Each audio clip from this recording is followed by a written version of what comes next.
So here I thought the NFL offseason was going to be a real snooze fest, yet all of a sudden we're seeing some big name players sign with some new teams, and this free agency period has low-key been pretty wild. So I figured for this week's episode of Wildcard Wednesdays, let's go ahead and rank the top signings by how good of a move it was for each team based on fit, contract, and just overall need, and I'll give you a little bit of my input. So how we're going to do this here is I put together a tier list. This is tiermaker.com, first time I'm ever using this, so we'll see how it goes. But I got some cool jersey swap images of each player. I ran out, couldn't find one for like Isaiah Likely and John Franklin Myers. So just the big time players, I got the swaps. Also, I'm recording this on Tuesday afternoon it is. So some big name, I know like Trey Hendrickson, and I think Romeo Doubs did just sign to the Patriots. So I don't have him included in here. But yeah, let's get into it. Got the S tier, A tier, B tier, C, and D. Obviously, if you don't know what tier makers, S is the most desired. It's the highest ranking that you can get. And so we're going to put Tua at, no, I'm just kidding. So Tua to the Falcons, dude, this kind of caught me a little bit off guard. I seriously thought Tua was going to retire, right? I think that when you looked at his concussion history, all the injuries that he's dealt with, and just the whole vibe that fell through in Miami last year, it looked like he was done. Like, what's the point in really leaving Miami? Okay, you probably have a sick mansion on the beach. Okay, you can start the podcast. And now you want to go to Atlanta just to, back up Michael Penix potentially for a year? I mean, I understand he's a football guy. He doesn't want to just give up playing the game, but you kind of got to look at life as a whole. Do you really want to do this? But I guess he did. I mean, it happened in like 4 minutes too. He got released at like 1 o'clock, and next thing you know, it's 1:05. He's already signed with the Falcons. So very just fast. The Falcons were on it. So as far as the fit, dude, I think this is low-key. I think this is actually a really good move for the Falcons because they signed him on the veteran minimum contract. They're paying him $1 million as a high upside veteran backup to maybe groom Michael Penix, but also start, because we don't know if Michael Penix is going to be ready for week 1. Most likely he really won't be. So we're going to see Tua playing in that offense with Bijan and Drake London. And dude, I think that a fresh start, Tua is hungry to prove all the narratives wrong. I think if you look at his stretch last year, the games when Dolphins went on that 5-6 game winning streak, he looks pretty good. I mean, he's still elite with throws over the middle. You know, there's obviously the arm strength issues that are happening. He was underthrowing balls a lot. But dude, I think that the Falcons got a steal in a sense. He's playing in a dome too. The Saints in the division. Okay, that's also a dome. And then he's got Tampa down south. So it's a nice warm weather for him. He's not going to be in the cold, so maybe that does play to his advantage. Dude, I think you got to put Tua in the A tier. I don't think this is crazy to say. I know Falcons fans are going to absolutely hate it because he's a walking injury. So is Penix is also a walking injury. But for the contract that they got him, dude, this is the best quarterback that they could have gotten. I kind of wanted to see Kyler go to Atlanta, but in a sense, I feel like if they still want to ride with Michael Penix as potentially the franchise guy, this leaves the door open for that still, and it could just be a year rental, maybe two left-handed quarterbacks. So that's also going to be interesting. Is that like the first time that's ever happened in NFL history? I don't even know. All right, next we got Kenneth Walker on the Chiefs. Now, this one is interesting because Kenneth Walker got a 3-year, $45 million contract, and the thing with him is that yes, he balled out last season, especially in the playoffs. He had that 3-game stretch where he looked like a true bell cow back, looked like this electric runner that we've all been waiting for out of college. But the thing is, it was a contract year for him. And Charbonnet went down in the 49ers game. He got a really chance to show off his unique skill set, show off how he can be as a 3-down back. There's a reason we didn't see that all season, though. The Seahawks wanted split reps between Walker and Charbonnet because Walker's got an injury. He's got a huge, extensive injury history. You look at him the first 3 years, he missed a lot of games. This was his first full healthy season. So the Chiefs signing him for 3 years, $45 million, that's a little bit of a recency bias because you're kind of gambling that he's going to stay healthy. That's also why the Seahawks didn't pick up his 5th-year option. Now, Kenneth Walker is the best running back they've had in years, no doubt. When you look at some of the guys like Clyde Edwards-Helaire, and then obviously he's a huge upgrade from Pacheco and Kareem Hunt. I still think he needs a compliment. Okay, he's not going to be a 3-down back because, again, this injury history he's got, that would not be a good move for the Chiefs. So I don't know if they're going to re-sign Hunt. I know that Pacheco just went to Detroit, so that's out of the picture. You do need to bring in another back. Again, this totally eliminates Jeremiah Love from the draft. I thought that's who the Chiefs should have targeted with their 1st-round pick, but they wanted to go separate ways. You can call it an overpay, but then again, with Patrick Mahomes on the team, Travis Kelce's coming back one more year. They're going all in for the Super Bowl, so I do understand it. I'm going to put it in the C's here, though. I think that paying for recency buys, I just think it's a C when they could have gotten Jeremiah Love potentially in the draft. Okay, here we go. Maxx Crosby, absolute blockbuster trade. Yes, this isn't just free agency, by the way. I included some of the trade guys. So this was a total desperation move by the Ravens. They gave up 2 first-round picks for an aging guy. Maxx Crosby is going to turn 29 years old this year. He's still, you can say that he's the best edge rusher in all of football. But then again, he's coming off. He's had what I think he's came out and said that he's had like 6 surgeries in his entire career, which is insane when you really think about it.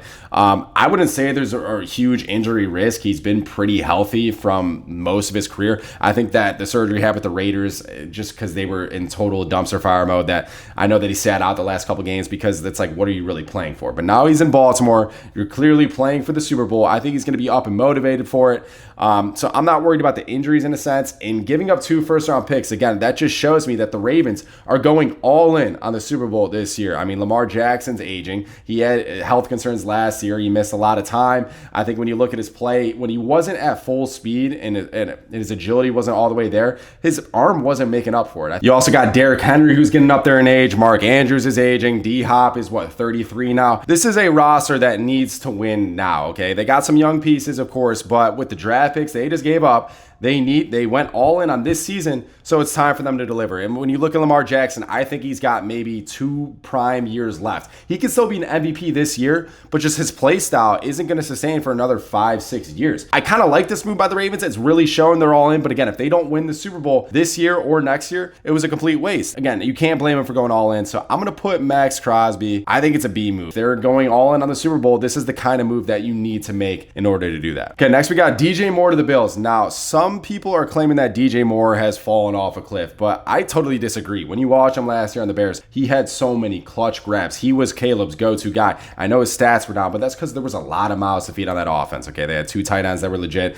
They had 2 other receivers, up-and-coming receivers. So DJ Moore wasn't the main focal point, but whenever you needed a first down, whenever you needed a clutch touchdown, DJ Moore was the guy. And so the Bills that needed clearly a wide receiver 1, there wasn't a ton of good options in free agency this year. So I like the move going and get DJ Moore. I don't know what people are really hating. People are saying that he dogged a route in the divisional round, and that's why they don't like. Dude, he did not miss a single game in his time in Chicago. DJ Moore did never miss a game, and people want to say effort concerns. No. In one sense, it's a little bit of a load management. And I know division round, it's like, why are you load managing the division round? He dogged on a route. No, like, that was a total miscommunication between him and Caleb, and I would not overanalyze that one little play and totally base his entire career off of that. Dude, DJ Moore has been consistent. He's solid. He's worth, shouldn't say he's worth every penny. His contract is a little overpaid for being a mid-tier wide receiver 1, but the Bills needed it. They had no other options, and Josh Allen has got his guy. There's no more excuses for Josh with the weapons that he's got on offense. He's got a legit wide receiver 1 and an all-pro running back. So I'm going to go A tier again for the Bills. Good signing with DJ Moore. Okay, next is Trent McDuffie to the Rams. Now, this was a 4-year, $124 million extension. This makes McDuffie the highest paid cornerback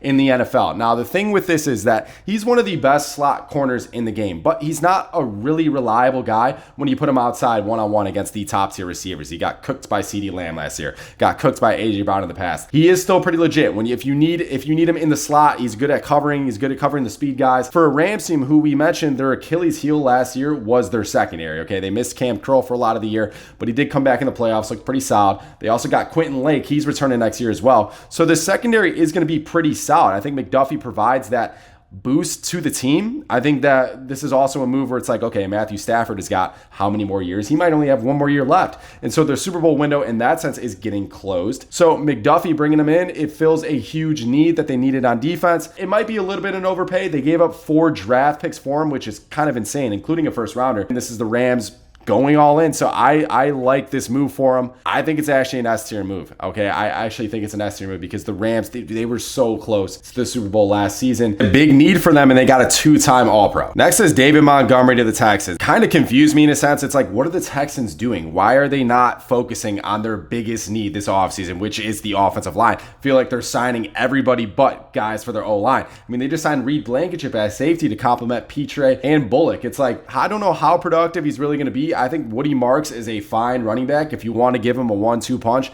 that's cool. But neither of these guys are going to succeed unless there's guys that are actually blocking up front and creating holes for them. The Lions' interior offensive line last year was dog shit, and that's why David Montgomery was on the decline. I think he averaged he averaged less than 10 carries a game, I'm pretty sure. I think this is a D tier move, bro. I seriously don't know what the Texans were really thinking about it, especially on the Lions side. I know we're not grading the Lions, but like, was it really necessary for them if they're a win now team? David Montgomery was definitely going to help them this year, but now they got Scruggs, which is a backup lineman in return. He's not going to help this year, and especially with like the 3rd or 4th round pick they got, that's also not going to impact them this year.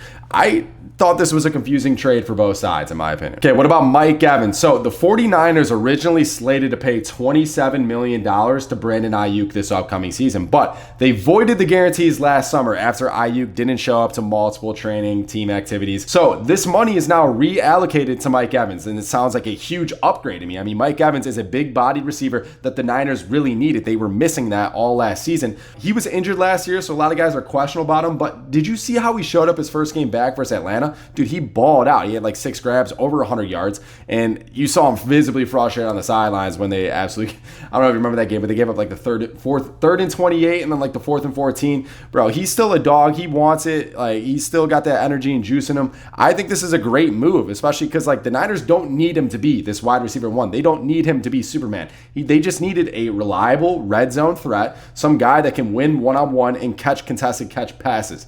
And that's what Mike Evans brings you. And especially for the Niners, when they get healthy, they're clearly a Super Bowl team. This is going to be a great target for Brock Purdy. I would give this an S tier move. Okay, next is Tyler Linderbaum. Now, if you watched the episode, I don't know if it was last week or maybe the week before, I said that the Raiders this offseason need to do everything they can to land Tyler Linderbaum. And here they are. They landed it. Huge overpay, I'm not going to lie. So his contract was what? Contract was $81 million for a superstar center. Again, huge overpay, but the Raiders, when they had the available cap for it, you can't complain. I mean, Mendoza needs to be protected. I am not a Mendoza hater, but if you watch him in college, he succeeded well because the Indiana offensive line was insane. They were far better than everyone else. He was never forced off of his spot. I'm assuming the Raiders are going to slide over JPJ to guard. They also got Colton Miller coming back. Dude, this is going to be a huge, new, fresh offensive line for Mendoza, so I like it. I think in Clint Kubiak's system, he's got a plan. They brought in Jalen Naylor. This offense is going to be a total breath of fresh air for the Raiders fans compared to last year. I think this was a great signing. I think that I would also put this in the S tier. Okay, what about Michael Pittman to the Steelers? Now, the Colts needed to make this move after they signed Alec Pierce to such an insane contract. And Alec Pierce definitely deserved it. Pierce was the number 1 on that team, the way he reminded me of George Pickens with some of the contested catch balls that he had. So Michael Pittman was a cap casualty. They were going to release him no matter what. And this is a big upgrade for the Steelers offense. Outside of DK Metcalf, I think that when DK Metcalf missed some games last year, especially at the end when he got suspended, the Steelers had no other option. And that's why they lost versus the Browns. You're relying on Calvin Austin to make these big time plays. And so if Rodgers comes back, I think this is a great receiver for him. He can win one-on-one matchups. He's another physical-bodied guy. I would put this in the B move because it's nothing crazy. It's not going to completely change the dynamic of the offense, but it's a solid move. Okay, next, Devin Lloyd to the Panthers. 3 years, $45 million. I actually thought he was going to get more money than that because he was the clear best linebacker available. You saw him last year, second-team All-Pro. He balled out. He was an elite in the run game, elite in coverage. I think he graded like 2nd in the NFL in coverage grade from linebackers. Pretty insane. But the thing with Devin Lloyd that confuses me, it's like, where has he been all his career? I mean, this was his one good season. Other than that, he's kind of been average. And so you think about it, it was a contract year for him. Of course, he's going to have a little more incentives to absolutely ball out. So the Panthers gave him this kind of money based on one season. I would like to see it get replicated. But of course, he's a much needed playmaker that Carolina needed, especially at the position. So I can't fault him, but I'm going to give it a B move. Again, I want to see him do it another year. I want to see him more than just one season. Okay, how about Devin Bush to the Bears? The Bears found their Tremaine Edmonds replacement in a matter of less than 24 hours. So they signed him for 3 years, $30 million. He surrendered just a 69.3 passer rating in coverage this past season. That was the second best mark among linebackers. So he's very good at defending the tight ends, very good at defending the slot receivers if they need it, running backs out of the backfield. Keeps the Bears defense in great shape at a reasonable price point. Okay, they didn't really overpay for him. I thought that this was a target that they were going to get no matter what, because Tremaine Edmonds, with the contract they were paying for him, absolutely insane. So I'm going to put it a B tier. I don't think this really changes their whole look for the defense, but it's solid signing. Okay, what about Malik Willis to the Dolphins? This was probably the most desired free agent of all. I mean, outside of maybe Kyler Murray, but 6 starts in his career. So a lot of guys are completely hating on him, overpaid, but the Dolphins didn't overpay. If you look at Malik Willis's contract, it ranks at 21st highest in the NFL. So it's below average, and it's below the guys like Sam Darnold and Geno Smith last year, but above all the rookie deals. You look at Malik Willis's play in those 6 starts, like, did you see him? Some of his runs that he had, it looked like on Lamar level, and he's a bigger body. He can absorb more hits, and his accuracy, he's the highest passer rating among quarterback starters since 2024. So he's doing what he can in the small sample size. There's a reason Jeff Hafley wanted to bring him over. Okay, there's a reason that he was their number 1 target, because he's been around in the system. He's seen him in practice every single day. He obviously believes in him, and against the upside that Malik brings, and the way the contract is structured, it allows the Dolphins to pivot off of him if they don't like what they see after a year or two, but it also allows them to absolutely lock him down and extend him, because what happens when he's 27, 28 and he absolutely balled out and he's got some clear flashes that he will be the guy for the future. So I absolutely love this contract for Miami. It is I don't know the last time Miami's actually had a dual threat capable runner at quarterback. It's been a long time, especially when they're used to Tua not being able to pick up 3 yards on a scramble. So this is a huge move. Dolphins, especially in cap hell right now, it's what they needed. It's not going to be like, oh, they're going to make the playoffs next year. They got a lot of work to do in a lot of other different positions, but at the quarterback spot, I think they got it locked down for now. So I'm going to go ahead and put this in the S tier signings. Okay, John Franklin Myers from the Titans. Robert Saleh, if you're not paying attention, is absolutely cooking. Outside of John Franklin Myers, he locked up 2 starting corners. He also got 2 key pieces on offense for Cam Ward. I think that when you look at Saleh's system, he's got the playmakers in place right now. And you watch him in the Niners last year and what he did with the defense and a lot of those backups. I think that if he's got some capable guys, this defense is going to be a huge threat. So Franklin Myers has generated at least 40 pressures in 6 straight seasons. He possesses the versatility that allows him to move around the defensive line. He can line up as a huge defensive tackle. He can line up off the edge and sack the quarterback. A lot of different ways you can use him. I think that he was me being a Bears fan, I thought the Bears should have absolutely went all in on him, but the Titans secured him. They kind of overpaid. I'm not going to lie. 3 years, $63 million.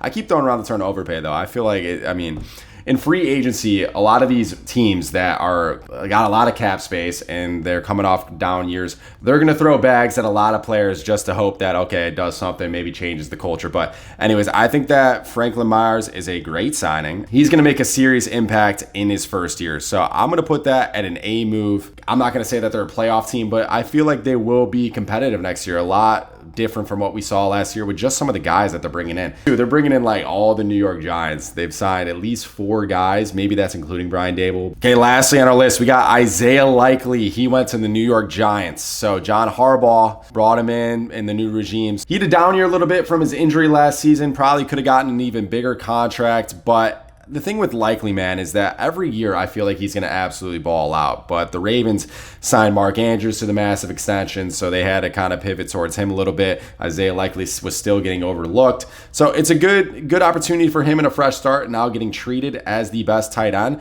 But again, every year I feel like he's going to break out. Like from a fantasy perspective, I'm always hyping him up like, oh, this is the year Isaiah Likely is going to finish tight end top 3 in the tight end points rankings. It's like, and that never happens for whatever reason. He can't stay on the field. He's not that good in run blocking. I think he's a bit overrated. So that's the reason I'm going to put him in the C tier. I also kind of got to get some variety going because I feel like I got some heavily populated S and A tiers. But no, I got to see it first from Likely. I want to see him absolutely ball out because he's got potential. He's got the talent to be a top 5 tight end in the league, but we haven't seen it yet for whatever reason. I don't know what's going on behind the scenes there. Maybe he just hasn't been in the right position to succeed in Harbaugh. But like you're going on a team with the same coach. So is it going to be that different?